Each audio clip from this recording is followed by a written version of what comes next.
Thank you very much. Good afternoon, everyone. My name is Patrice Bezic. I'm one of the speech language pathologists with Summit DD. Myself and Patty Hauserman will be presenting to you today. I hope that everyone is having a beautiful afternoon here. It's lovely here in Summit County. So today is talking about the strategies to reduce the risk of choking. We're really going to go over a lot of what the nuts and bolts of what people have been wanting to know, which is about the thickness of liquids and textures of foods.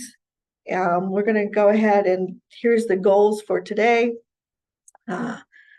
Strategies of a safe eating culture, including altered textures. And then just making the meal enjoyable for folks, best practices around eating, which is good oral care, positioning, social aspect, good nutrition and hydration for the individuals. The language of the textures and the liquids, we're going to talk about old versus new, meal planning, and preparation of food and drinks, and some of it thinking outside the box of things that you can use. We're also going to review supplies and equipment that we've often recommended for folks to try to help get the job done and make the texture to point that is appropriate for the individual. So components of supporting a safe and enjoyable eating culture, really getting to know the individual. So, finding out what do they like, what are their dislikes. Maybe there's a certain food they don't like to eat, or there's something they like to always have. Finding out just as simple as, are they left-handed or right-handed? What do they use to feed themselves with?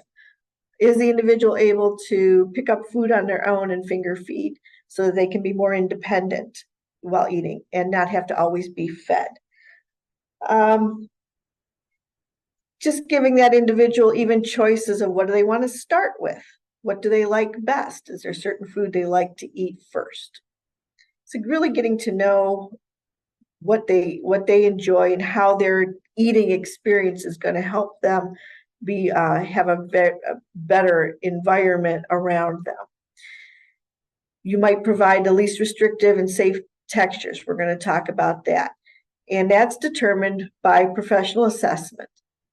We could be looking at a speech language pathologist working with an individual. They may get a clinical assessment. The individual could get an instrument assessment, which is something that's done at a hospital setting with x-ray equipment.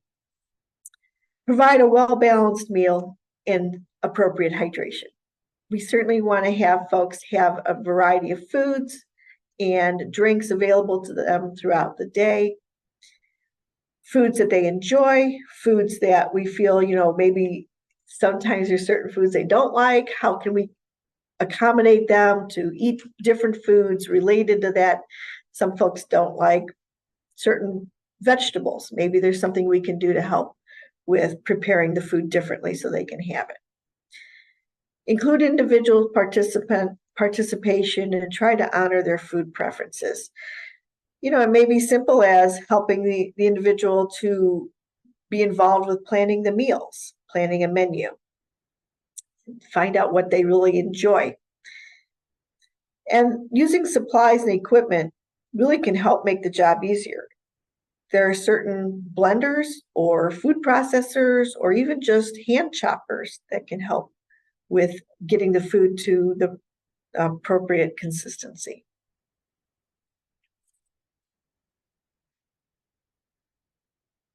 So with some of the best practices that we often work with folks here in Summit County and provide to individuals, these are some of the things that we will suggest to them. So a consistent and complete oral care, getting rid of the bacteria in the mouth prior to eating so that they have a clean mouth and are not swallowing any bacteria if that's possible. upright position, close to 90 degrees from the hips as possible. We understand that there's some people that it just doesn't work very well for them. They can't get to that 90 degrees. And when I say that, I mean that the person is sitting up in a chair. If they need arms on their chair, that helps.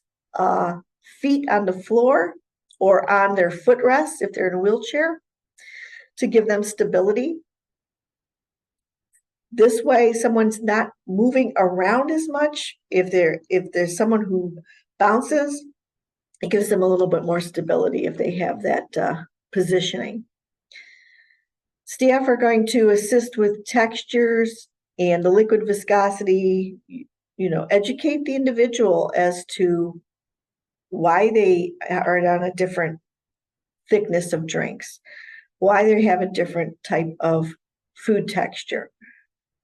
Present it to that person as the texture needs to be presented and what's been recommended.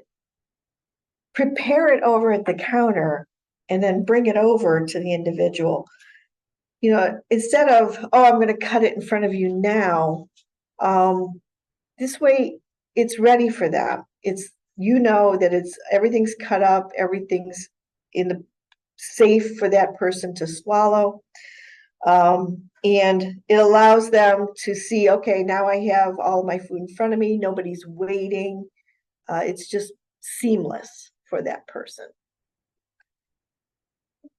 Encourage and support as much independence as the individual can tolerate. So if the person can feed themselves finger foods, for instance, provide that ability that they can pick that up on their own. If the person can take the spoon from the plate after it's loaded by staff and they can feed themselves, give them that opportunity to feed themselves. So it just gives that level of independence. And this way, that person can control the eating. We've talked about that in previous session about giving them, they know when they've swallowed, they know when they're ready for the next bite. Encourage use of equipment. We're going to talk about that today, of different types of equipment that we feel, it can be helpful for the individual. It might be a food processor, or it might be just a hand chopper, things like that. And appropriate support to help with these recommended strategies. Really, the individual, might need somebody to be sitting with them. They might need someone to help them with strategies.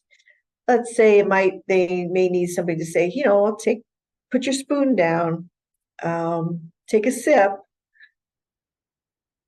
engage the individual in some conversation, facilitate a social atmosphere so that, maybe you're asking them a question of how was your day? What did you do today? What do you want to do after dinner? Those kinds of things really help with preparing the individual for a atmosphere of social conversation. One of the things we look at is a balanced meal presented in the recommended textures.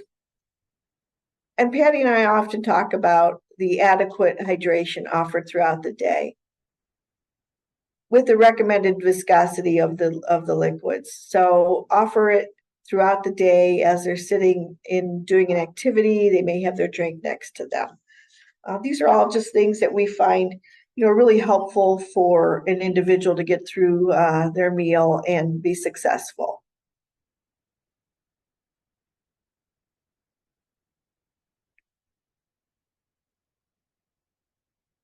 The International Dysphasia Diet Standardization Initiative, which is referred to as IDSI, the IDDSI. This is a standardized diets that have been created for people with eating, drinking, and swallowing issues. It was adopted globally in over 50 countries. So here in the United States, the Academy of Nutritionists and Dietetics, the American Speech Hearing Association, adopted this in May of 2019. It provides common terminology for various textures of food and thickened beverages. So this gives just across the board. So if someone is looking at what does this word mean, these descriptions are embedded in each area. We're going to go over these areas. We've also are providing at the end of the presentation, there's links to ITSE. And we know, Patty and I found that there are some places that it's kind of hard for businesses to move forward using this language, but this is something that has been adopted in our profession.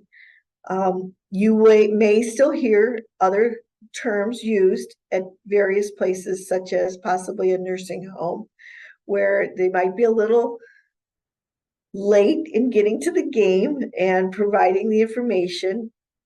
So if you see something, you may have to determine exactly what is the texture from someone. Let's say they're coming out of a skilled nursing facility, so that you can have that accurate information.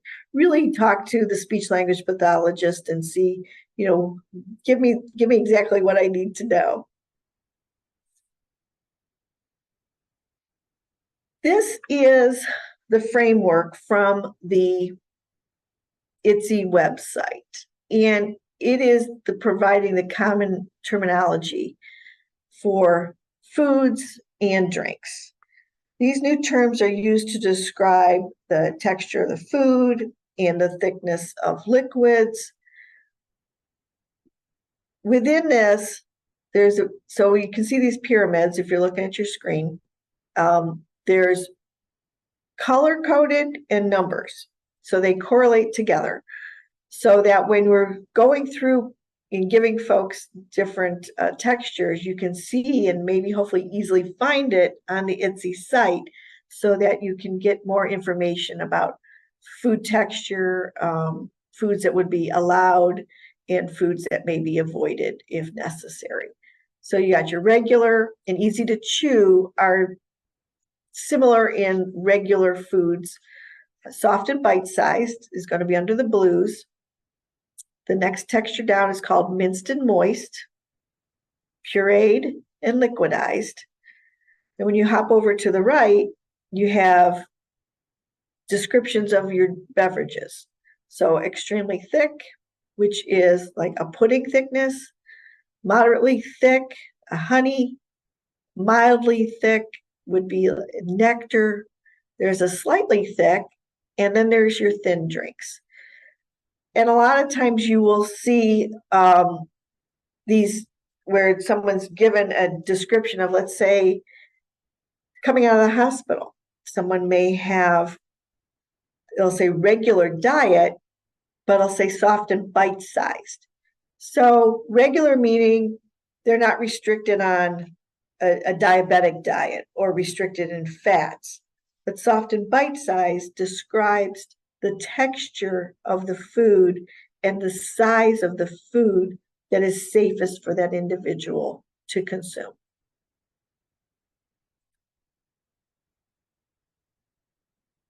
I'm going to talk about various liquids and different types of thickeners.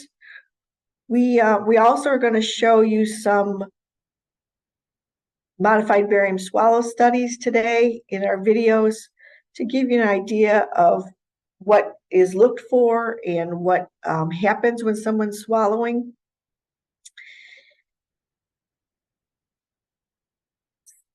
The first on that level on the bottom of the pyramid was thin liquids. It flows like water. Anything that's thin, the individual can have. The modified barium swallow study we're going to show here is the person's going to take a sip. We're going to probably show it twice because it's going to be very quick. All right, it's going to be very fast. So I'm going to go ahead and play it. So this person is going to take a sip. This is all under controlled parameters.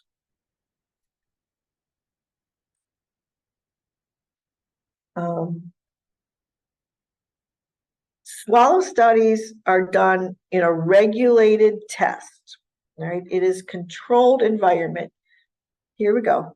A sip of the liquid, they're holding it for a split second and doing a swallow. And it completely goes down the esophagus. And that's what we want to see. We want to see it completely go down, no risk of aspiration in that video. Modified barium swallow studies require an X-ray machine. So you're in the hospital, or sometimes there's some portable that do this. It's under certain parameters, certain conditions that person has to do. They're only giving the individual a small bite, a sip, and then they're on to the next. So it's not an extensive test. It's very quick. You're not there very long. You are under X-ray.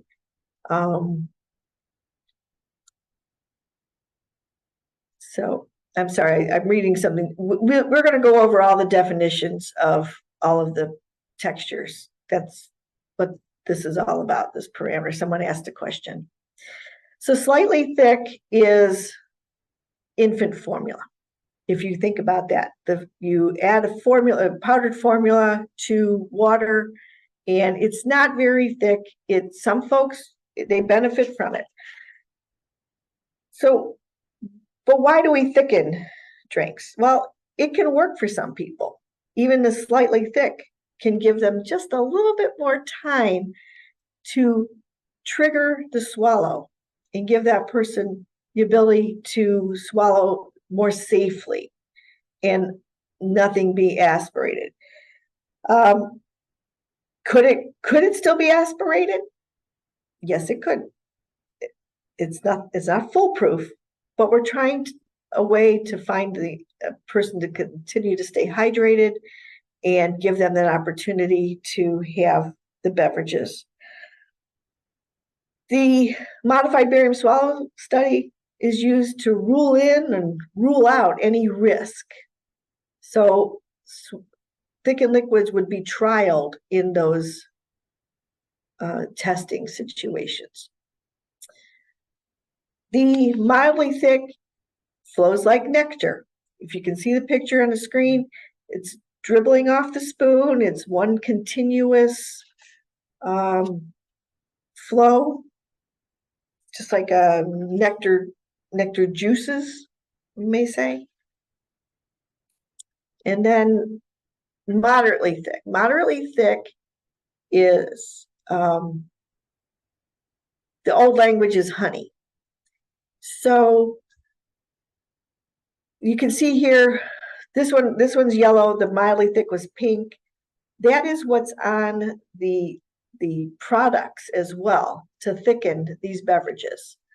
The products will show pink, yellow to measure out the liquids. So the moderately thick is like honey.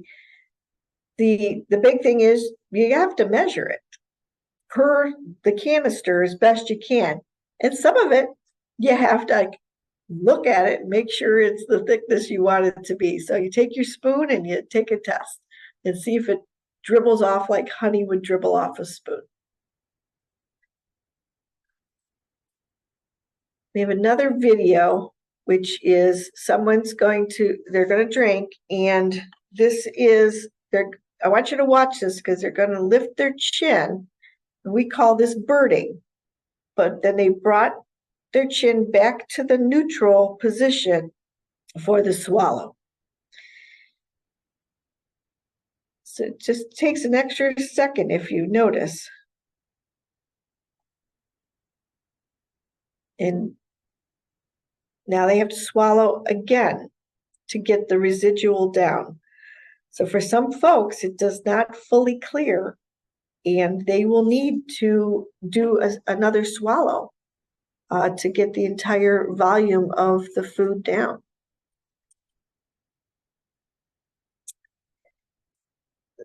The next one on the thickened drinks is extremely thick. This would be thick like a pudding. The individual has to have their drinks provided to them via a spoon. So they're not going to drink this. It's not going to come out of the cup at all. Even the moderately thick drinks are difficult sometimes to swallow down out of a cup. I've seen folks do more of a spoon feeding with that as well. But this is one way to get your liquids is this is somebody who really is struggling with their swallow.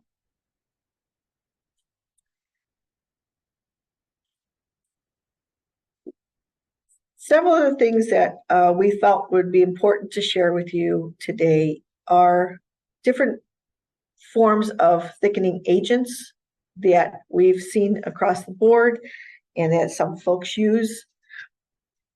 There are several that we see widely used. The ones that we don't see a lot are like tapioca flour. It's just a food product that could be easily used to thicken foods. The Hungry Jack or those type of potato flakes, it's a food product. It can be used to put in like soups that you might be eating, because then it just gives more flavor to the food as well. It's something that's a natural thickener that is not a product purchased. You might be able to put an avocado in a smoothie, for instance, and that gives a natural thickness and flavor to a smoothie. It bulks up the texture of the drinks. Cereals. You can use various cereals for folks, even including for infants. You may choose to use infant cereal or oatmeal or here we have a barley on the screen. So some children who have, Patty and I don't serve children, but just to let you know that there's some children maybe for reflux, for instance, they would add cereal as a thickener to help that child. So there are a lot of purchased products as well. You have your powder thickeners and you have gel thickeners. The powder thickeners, you might see they're going to be your Thicket, Thicken Up, CVS type of thickener. These are all cornstarch thickeners.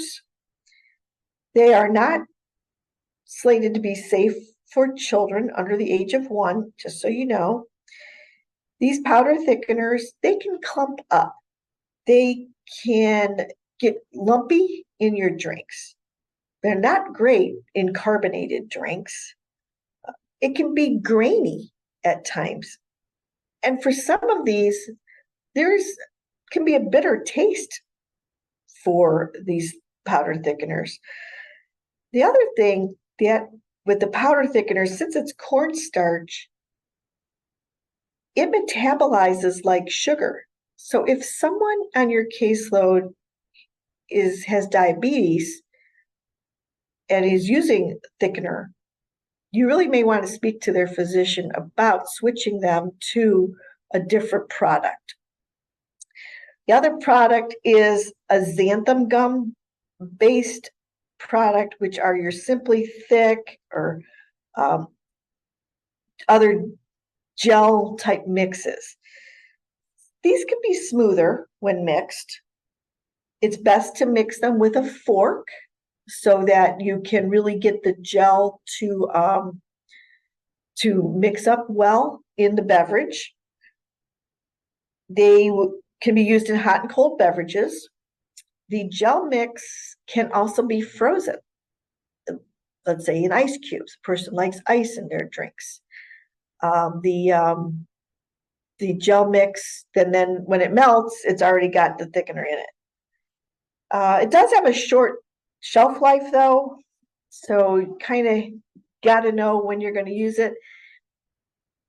The thing with this gel mixture is, if it says 4 ounces of beverage and 1 packet or 1 pump, if you're using a pump type product, you need to measure that out. It has to be, your beverage needs to be measured to that 4 ounces, or you are not thickening it correctly. It is pre-measured, and that is like the powder where sometimes you're adding more. The other thing is, with the Simply Thick gels, you can make them ahead of time and they won't continue to thicken. So you can make the individual, let's say, a jug of their iced tea, or you can put a fruit drink in the refrigerator, and they can go and help themselves from their container of beverage, and it is the consistency that it needs to be. The thickened powders will thicken over time if they sit. So if someone doesn't finish their drink readily, their beverage may need to be remade for them because it will be too thick if it sits too long. Let's see. Any, Patty, did you have anything to add to the thickeners? There is a question about the xanthan gum. The question is the xanthan gum a gel? No, the xanthan gum that is packaged is a powder. And the one thing that I would say about the xanthan gum type of thing is, if you have to mix that correctly, it is very tricky. You start with the powder in the cup and you add your liquid to it slowly, or it does not mix properly. So I recently did it and wasn't paying attention. I was like, oh, I did it completely wrong. I got to redo this. So you get into a flow of things, but you definitely have to make sure that if you use that, it can be used for hot and cold beverages easily as well, the xanthan gum. But you have to be very careful how you mix it. Xanthan gum is something that they are using in a lot of the commercial ice creams, and that might be why recent research has found that when you hold it in your mouth, it doesn't melt back to thin. So that's a beautiful thing for people that are in thickened liquids, because now ice cream is on the table, whereas before we had often said that it melted to thin. But research has found that we were wrong that whole time. So ice cream for everybody. I'm going to discuss the ITSE textures. One of the questions that came up is that it seems like the different terms are subjective. Well, the idea behind ITSE's research and institution is to try and make it less subjective. So that's what we're here to talk about, and hopefully clear up some of the issues that people have with the old language of, mechanically soft. Really, nobody knew what that meant. Patrice might think it meant something. I might think it means something else. Skilled nursing facilities rarely agreed with what we thought mechanical soft was. So the idea behind ITSE is that we make it less subjective. So hopefully this presentation will help clear some of that up. And I would invite you all to go to the ITSE website and some of the other links that we have at the end, because there's so much information out there that hopefully it will clear it up. Now, it doesn't take away from each individual may have certain preferences or desires, and a speech language pathologist can make exceptions to some of those rules. So let's dive into this. And if you have any questions, just let us know. So ITSE, their level 7 is regular. So what does that mean? It means normal everyday foods. ITSE says that if you're on a level 7 diet, you shouldn't need supervision. However, with the population that we serve, We do have people that are on level 7, but they can only maintain that level of a regular diet if they are well supervised. So that's, again, something that would be put into their plan. But as a rule, IDSI says that if you're on a regular level 7 diet, you have the ability to chew and swallow. You have no issues with chewing and swallowing. Mixed textures are fine, and you shouldn't require a great deal of supervision. So the next level is regular solids, but we call it easy to chew regular solids. So what does that mean? It means normal everyday foods, but that are soft and tender. They aren't crunchy, they aren't sticky, they aren't fibrous, they aren't stringy. So that takes away, nuts and seeds. And if you go onto the IDSI website, it's not going to say nuts and seeds. It's going to say pips, and I forgot the other one. It means nuts and seeds.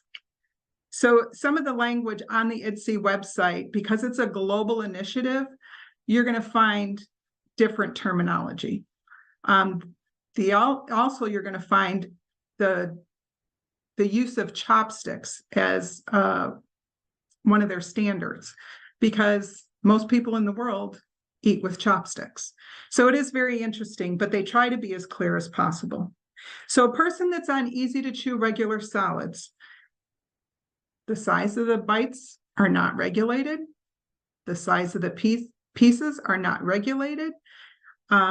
They need to have the ability that if they bite into a piece of food and there's a piece of gristle or a bone, that they can remove that. And that supervision, again, they don't need a great deal of supervision, and that they can bite food off and that they can chew it. So this little illustration down here is from IDSI, and it means soft and tender means that you can just use a fork to get through it. So like a piece of meatloaf. You're not going to be able to do that with a fried pork chop. A fried pork chop is going to be regular, but a piece of meatloaf is going to be easy to chew.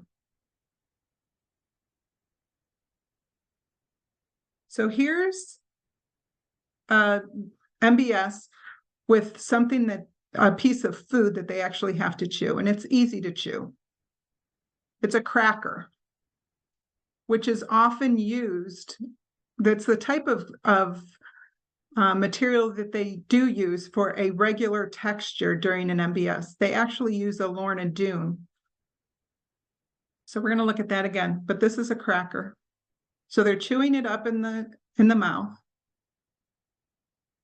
Goes over the base of the tongue and the swallow's initiated.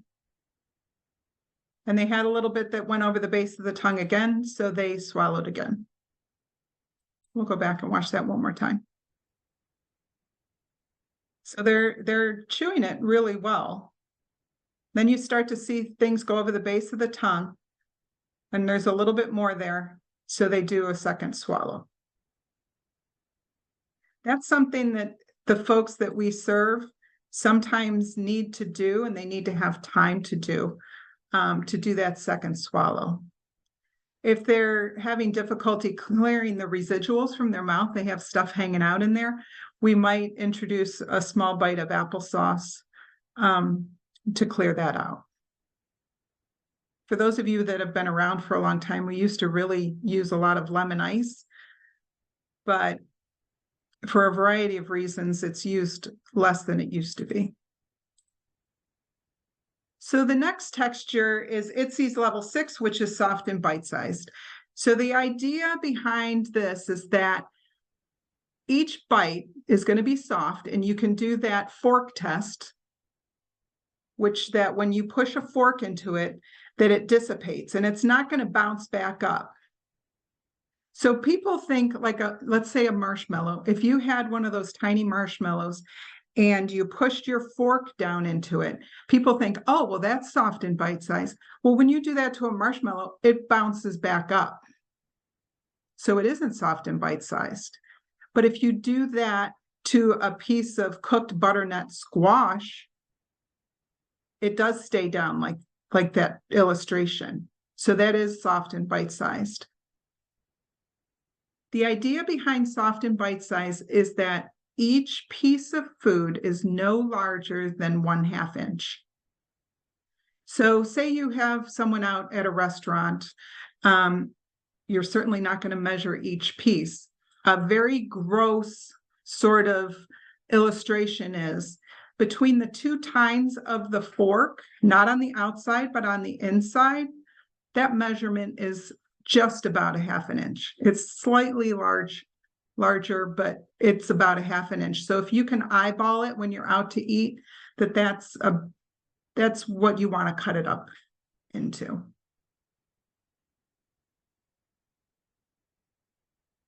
So minced and moist is level 5. The idea behind minced and moist is that the food is very small and moistened by things that go along with that food. So if you have chicken, you might moisten it with broth, or you might moisten it with gravy.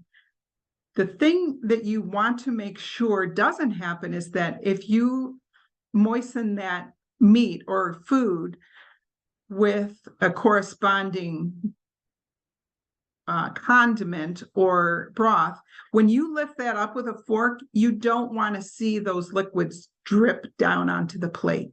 You want it to be fairly cohesive. So we liken it to like a small curd cottage cheese. Each of those little pieces of food, moistened food, need to fit through the tines of the fork. So it's going to be processed. That's not something you're going to be able to do with a fork and a knife. So this is going to be processed. The lumps, they say 4 millimeters and less. So ITSE does get pretty precise, but to be honest, it's going to fit through the tines of the fork. No one's going to sit there and measure these little pieces of food. So if it fits through the tines of the fork, it's minced and moist. So the idea is that folks that are on a minced and moist diet, they're not doing a whole lot of oral preparation, either because as soon as the bolus hits their mouth, they're swallowing it, or they don't have the range of motion, they don't have the ability to orally prepare it for whatever reason. The idea is that if they just mash it between their tongue and their palate and they swallow it, that they should be okay.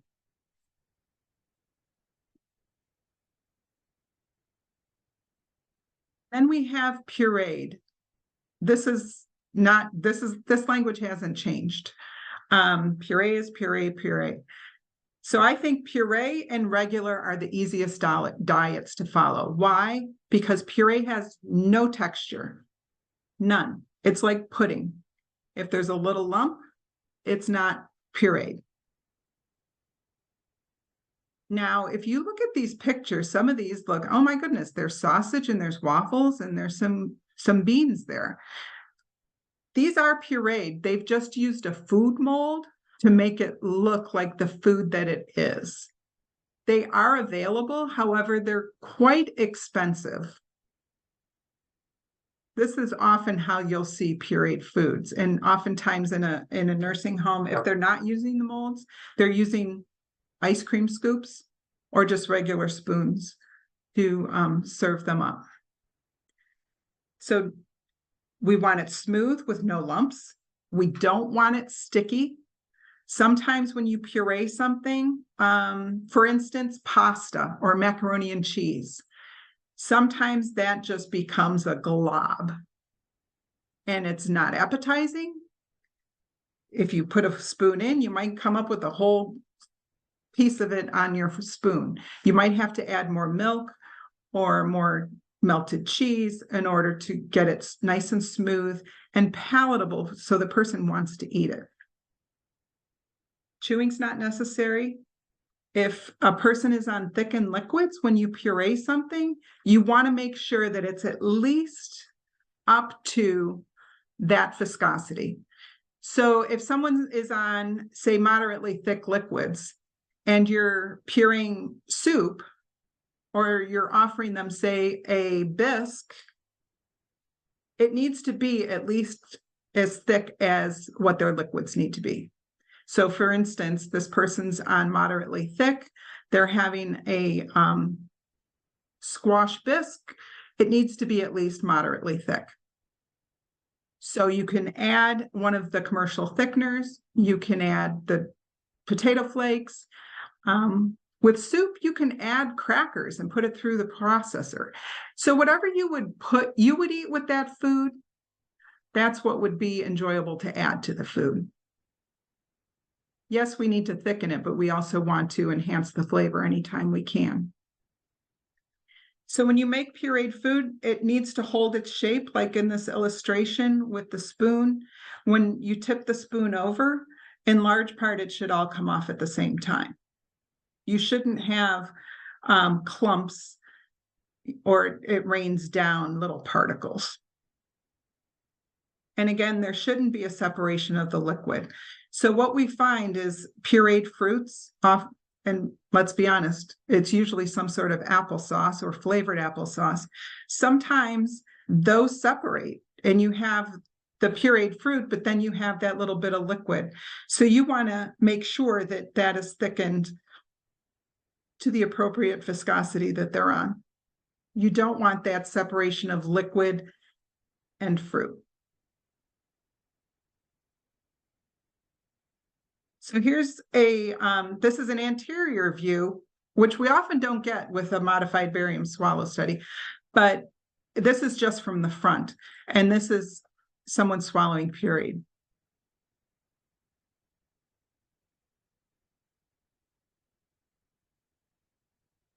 This one's really cool from a speech pathologist sort of view, because you see the peristalsis, the movement of the esophagus as this swallows.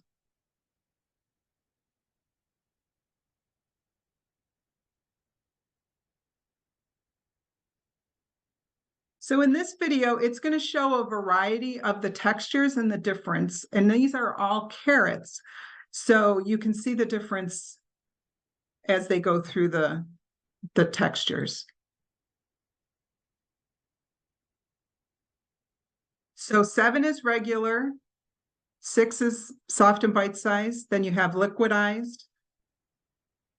This is your liquidized. That's your pureed, which is smooth. You see it's completely smooth. And then you have your minced and moist, which has some texture to it, but they fit through the tines of the fork. Now your soft and bite-sized, they're going to do that thumbnail test, see how it just goes right through there. And the easy to chew, you can use the side of the fork to go through. Now, of course, regular, we all know, would be hard.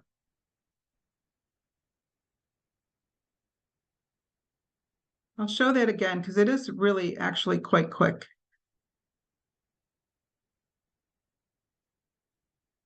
So this 7 is really 7EC, which is easy to chew. The liquidized means that the person can actually drink their nutrition. Here's the pureed. There's absolutely no texture. And you see the difference again with the minced and moist. It's not completely smooth.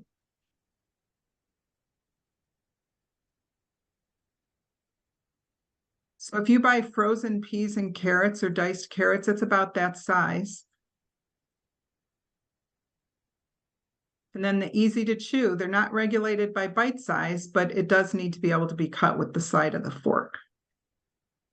Excuse me, Patty.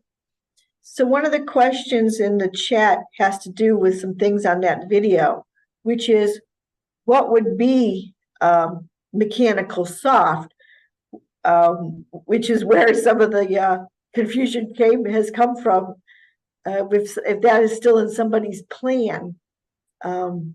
So here's the question. This is where you want to, if they're coming out of a skilled nursing facility or out of rehab, you may want to ask the facility speech language pathologist if this is a long-standing order. this is where those that know the person best need to have a conversation. So usually mechanical soft is either going to be soft and bite-sized, or it's going to be minced and moist. So the conversation needs to be had, where does it fall? When they had their first assessment, how did the speech language pathologist describe it? Was it chopped? Sometimes they'll say a chopped diet. So that would lead me to believe it's more minced and moist. And if they say, you know, a soft diet, that's probably more the soft and bite-sized. So it does require some investigation. That's why I like ITSE, because it seems to be more descriptive than the language ever was in the past, because we just kind of said, oh, mechanical soft, and it meant different things to different people. So even if you have questions about the specifics that you'll find in the ITSE language, it's a good place to start. And if it's, say, soft and bite-sized, but this person really likes chips, okay, then let's investigate, how can this person have chips? Maybe they're crunched up and put in dip and they eat them with a spoon. But it at least is a good place to start, and it's standardized. So say someone's living in Franklin County and they're on an easy to chew diet, and they move to Summit County, and we receive the paperwork that says, hey, they're on an easy to chew diet. We know where to start. We know what that means. Whereas if it was mechanical soft, yes, it's really difficult to know exactly what you mean. So then we have the mixed textures, and this is something that we don't always think about. Patrice and I think about it, but folks might not think about it until somebody takes a bite of watermelon and they're like, oh my gosh, they always cough after they have watermelon. So mixed textures are when you bite into something and it has the solid that you need to chew, and then it has a liquid that you also need to manage. So while you're chewing the solids, that thin liquid may go over the base of the tongue, so you need to initiate a swallow, but you're still chewing, and it often causes problems, especially for those that have viscosity issues with their liquid, that they need to be on a mildly thick, or they need to be on a moderately thick liquid. So with a soup, where you have the solid that you need to chew and you have a thin liquid, that's not so hard. What do you put in your soup? I oftentimes will put crackers in my soup. So if they're on a soft and bite-sized diet and the other pieces of the food within the soup are soft and bite-sized, you crunch up some crackers to absorb some of that liquid, they're good to go. If they're on a pureed diet, you would put that through the processor, you'd get it smooth. You can still put crackers in there and make sure it's smooth. And then you're going to get it to that consistency. Fruit, like mandarin oranges, people are like, oh, they love like mandarin oranges. And they're great. But as soon as you bite into that mandarin orange, you have that liquid just explode into your mouth, and you have to manage that. So with the canned fruit or the mandarin oranges, you're going to have to pour off that liquid. Maybe you're going to have to puree them and thicken them. Watermelon, it's one of my favorites. But again, you may have to puree that, and you may have to thicken it so they can enjoy it. Or if they're lucky enough to have a speech language pathologist that's working with them, have them trial it. Maybe they can manage it. Maybe they can manage it if it's cut small enough. And if they take one piece at a time. But that's not something we can just say, oh yeah, you can try it if you cut it up really small. That really has to be trialed by ideally a speech language pathologist. The other thing is like cold cereal. A lot of people like cold cereal for their breakfast, and that's fine. What we recommend sometimes is let it sit, get the milk absorbed into the cereal itself, and then pour off the liquid. Same thing with fruit cups. That's really popular for people to bring for their lunches. It might be they get diced peaches because those largely are soft and bite-sized, and you pour off the liquid. If they have juice in their lunch, just pour that juice into their cup and they can enjoy the juice, and then they can eat the fruit. This shows fruit cocktail, which is as regular can be. And I'll tell you why. It has grapes in it. It has cherries with that thick skin. It has chunks of pineapple, which are stringy, and you really have to prepare. And I don't know about you all, but when you get canned pineapple, it seems the hard core is always in there. It's never the more tender part. So in order to prepare the different foods, we can go low tech, we can go high tech. Some of the textures lend themselves to more low tech, others to more high tech. So it could be as easy as using an herb scissor, which has like 4 or 5 extra blades, and you just cut it up and it gets into very small pieces. This is called a Vidalia. This one is particularly called a Vidalia food chopper. This does a great job to get things into a consistent small piece. The larger blade is about 1/4 inch. The smaller blade is, I would say, finely diced. And you can use this, you can put a sandwich in there and you can chop it up. You can put pieces of meatloaf, you can put different things where you're not then having to cut everything with a fork and a knife. You can do it, and it's time saving. But it's still pretty low tech, and they're not terribly expensive. They're about $25. Or you have a bench scraper. You can cut a whole sandwich pretty quickly with a bench scraper because you can just go right down the line, boop, boop, boop, boop, and then go the other way, and you've got small pieces. Again, you could do this with meatloaf, potatoes, cooked potatoes, or what have you. So this is one that is an economical electric chopper that we often recommend, especially if someone has limited funds. Is it going to consistently get a pureed texture? No, but for minced and moist, it does a beautiful job. And those are about $20, $25. You can find those at any of your discount stores around town.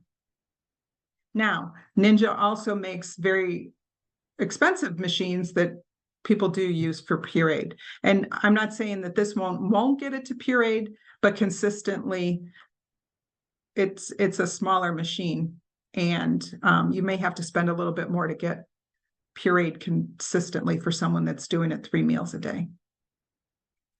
So for those, you have the Vitamix or you have the Blendtex, which are your high ticket items, but that they will consistently get a nice puree, and it will open up the variety of foods that someone can have. This little Ninja is not going to puree a piece of steak. You're going to have a much better chance of doing that with a Blendtex or a Vitamix. They are pricey. If someone's dietary texture is not likely to change because of their warranty and the service behind the machines, it is a worthy investment. So when people go out, they're like, oh, but they like to go out to eat. So we have portable ones. This is called a BlendJet. It charges with a USB port. It only has 1 blade, so you might get a nice minced and moist, but for a puree, you might want to use something like this, which is, and I'm going to butcher the name, but it's Naomi, Namuai. Again, that charges with a USB, and this has 3 blades, whereas the BlendJet only has 1 on the bottom. This one has 3. And I do have a gentleman who is on a puree diet who loves to go out to eat, and his staff people report that they can get a puree with this machine. Again, this is a USB charge, and you can blend, I think, up to 30 times with 1 charge. So if you forget to charge it, you plug it into your car, and by the time you get to the restaurant, you should have enough charge to blend the food. So food preparation, anyone who's on an altered diet, I think a crock pot's going to be one of your best friends, especially if you have staff people that may or may not know how to cook very well. With a crock pot, you can get the different mixes or sauces that you add the meat and the vegetables, and you just pour in the sauce mixture and you turn it on, and within 8 hours, you've got a nice meal. The beautiful thing about a crock pot is your meat's going to be tender. You're going to have your liquid, your gravy, your fruit or your vegetables and potatoes or whatever else you'd like. You can also do this with an Instapot. I suspect if you're in a congregate setting, that you're more likely going to have use of a crock pot versus an Instapot, but we have found them in places that we've gone into and provide services for. Oh my, I'm sorry, it's gone so late, but are there any questions? There are a few. One of them had to do with the liquids and the thickening agents. Yes, the thickening agents can change the taste of some of the liquids. As a matter of fact, if you mix some things with just water, you can really just even smell the change of, that it could provide. That's why some folks don't always want to drink their thickened liquids. So requesting the names of the diets change, revised to reflect the terms, in case they're older terms. Absolutely. I think that we need to start using the new language and start asking for more specifics to be able to put that into plans for folks. And that way these diets can be provided to their caregivers to have more specific information. It also, I mean, you can just ask for clarification. By mechanical soft, do you mean minced and moist, or do you mean soft and bite size? And you're going to be able to then provide staff with more succinct answers as to what they can and cannot have. One of the other questions is curious about how temperature may affect dysphagia. We often will recommend that someone have cold pureed fruit to help clear not only the residuals from their mouth, but it can help facilitate a quicker swallow, especially if it's tart. And that's why we used to use lemon ice, because it was both cold and it was tart, so that it would initiate a much quicker swallow.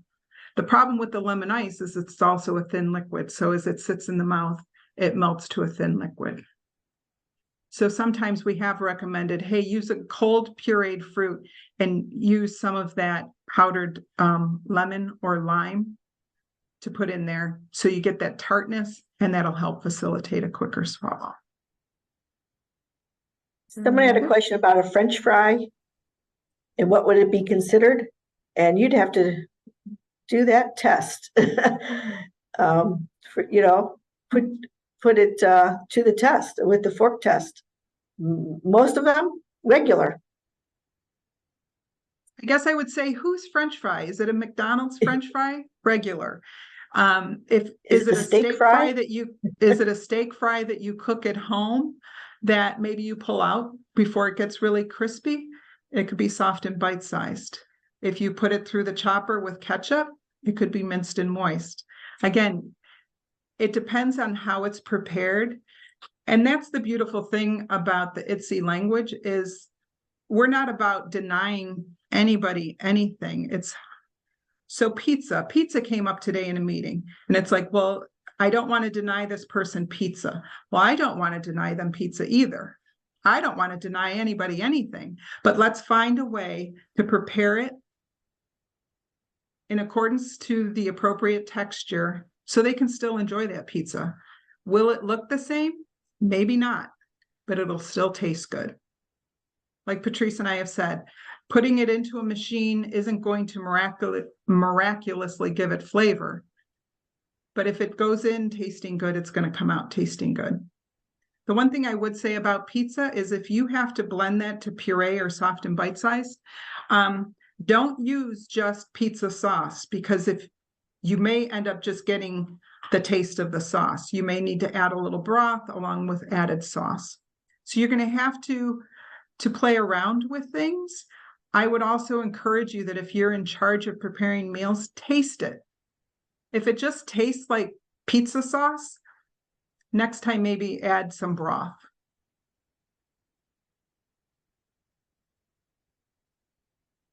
And, if you How can we get doing, Lily? something smooth, if people say, oh, well, they can't have X, Y, or Z because they're on puree diet. If you can get it smooth, they can eat it.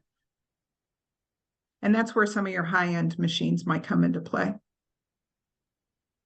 Are there any other? Yeah, there's one additional question. Do you have any tips for how to ask a doctor to write the orders according to the ITSA standards if they are not familiar?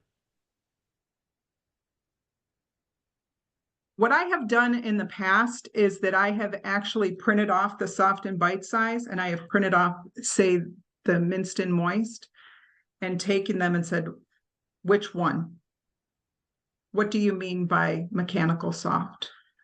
And oftentimes, if you have a copy of the modified barium swallow study, you might be able to glean which one they mean. But my suggestion would be print off both and say, which one do you mean?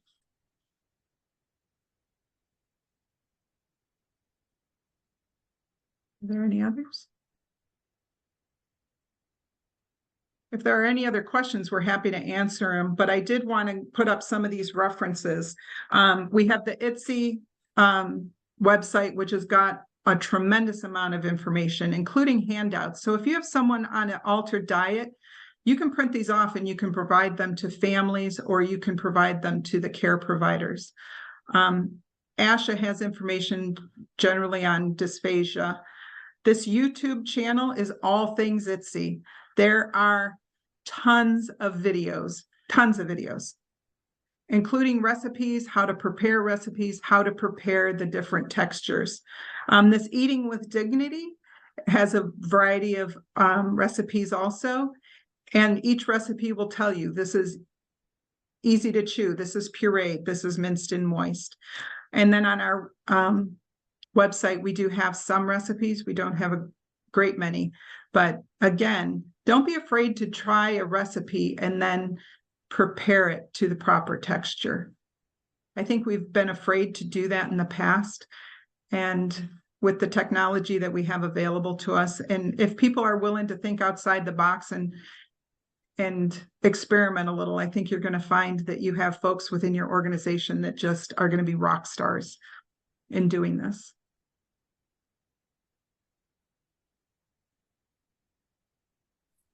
All right. Well, another excellent presentation. I think the three-part series was perfect. This is a great series of resources. Everything is listed in Member Connect.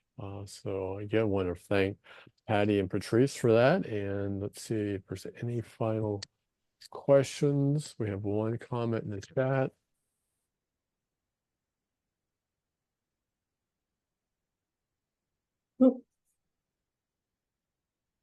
Thank you.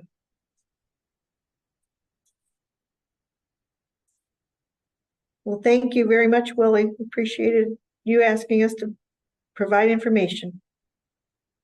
All right. Well, I think we're on a streak now. So if you have other topics, I'm working on planning for 2025. So would love to be interested in other topics that you have around speech language areas. If anyone has any questions, feel free to contact us. We're happy to help in any way we can. Our contact information is also there. Thank you, everyone. Did you go back one slide? Somebody asked for your contact information. Yeah, go back one slide. There you go. Yeah.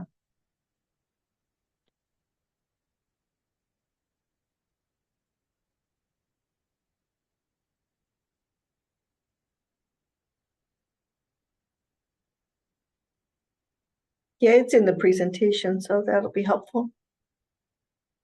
Well, thank Judy you, Willie. mentions in the comments that she loves her Vidalia chopper. I have to say I got mine as a gift and I thought it was unnecessary. And now I think I have bought 5 of them. So it is a handy little gadget.